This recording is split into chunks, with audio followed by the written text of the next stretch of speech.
سر میں نے آپ کو میل بھی کیا تھا، تو اس کا وہ تھوڑا کمپلیکیٹڈ سوال ہے، یہاں ڈسکشن نہیں ہو پائے گا. مجھے اوکے اور کچھ پوچھنا ہے آپ کو. ٹھیک. یہ دیکھیے ابھی اسلام میں یہ کہا جاتا ہے ڈائریکٹ وارشپ. میں ہندو دھرم کا ہوں، لیکن میں جانکاری کے لیے پوچھ رہا ہوں، پوچھ سکتا ہوں؟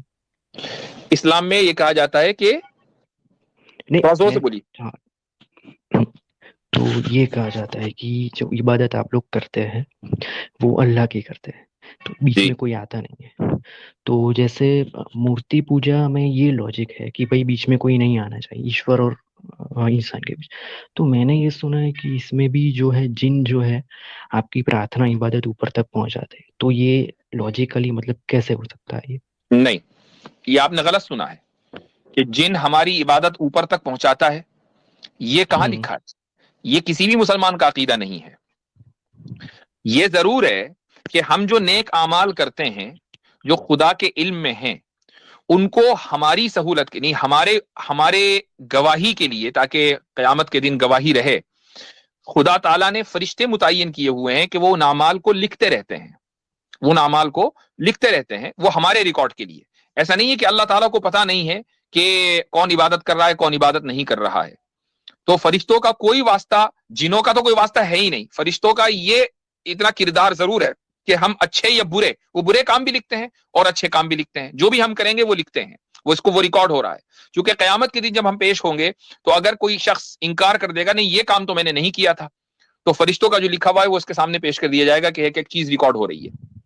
صرف ریکارڈ کے لیے؟ جی قرآن میں ایک آیت ہے جے بھائی، جس میں اللہ تعالیٰ کی ایک صفت بیان کی گئی ہے، سمیع الدعا. سمیع الدعا، سمیع الدعا کا مطلب ہوتا ہے جو ڈائریکٹ آپ کی جو اپاسنا ہے، آپ کی جو پرارتھنا ہے، آپ کی جو پوجا ہے، اس کو سننے والا ہے. سمیع جی الدعا قرآن میں ایک ورڈ سورہ، استعمال ہوا بالکل ہے. سورہ بقرہ میں اللہ تعالیٰ نے کہا ہے کہ ادعونی استجب لکم، کہ بے شک. مجھے پکارو میں جواب دوں گا، کوئی اور جواب نہیں دے گا. استجب لکم، میں جواب دوں گا. بے شک. وہ ایک اور آیت ہے، ایک اور سن لیں. آیت متعدد آیت، اسی لیے جی مفتی صاحب بھی حیران ہوئے جب آپ نے کہا. مجھے بھی حیرانگی ہوئی کہ یہ پتہ نہیں آپ کو کس نے بتایا. قرآن میں آیت ہے وَإِذَا سَأَلَكَ عِبَادِي أَنِّي فَإِنِّي قَرِيبٌ. وہی آیت ہے جو میں نے پڑھی. جی جی بالکل، اس کے آگے جی اجیب دعوت الداعی اذا دعان. اور ایک اور ہے وَمَن يُجِيبُ الْمُضْطَرَّ اذا دعان. جی کون ہے جو پریشان حال کی بات کو سنتا ہے جب وہ مجھے پکارتا ہے؟ اللہ. ٹھیک ہے، وہ اس کی طرف ہے، اس کے علاوہ ہم کسی چیز کے قائل نہیں. باقی جو مفتی صاحب نے فرشتوں کے بارے میں کہہ دیا وہ بہت کلیئر ہے چیز.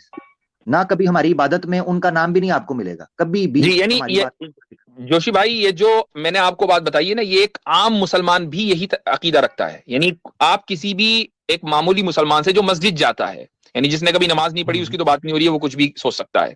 جو مسجد جاتا ہے، نماز پڑھتا ہے، روزہ رکھتا ہے، ایک عام مسلمان ہے، عالم نہیں ہے، اسکالر نہیں ہے. آپ اس سے پوچھیں بھائی تمہارے اور خدا کے درمیان جنوں کا واسطہ ہے، وہ فوراً کہے گا، وہ آپ ہنسے گا کہ یار یہ کہاں سے کہہ رہے ہو تم.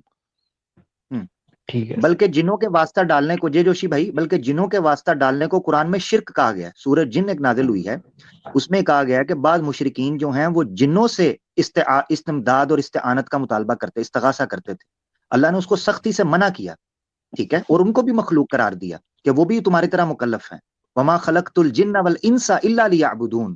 قرآن میں اللہ تعالیٰ نے کہا کہ جنوں اور انسان کی خود تخلیق اس لیے ہوئی ہے کہ وہ اللہ کی پوجا، نہ کہ وہ پوجے جائیں.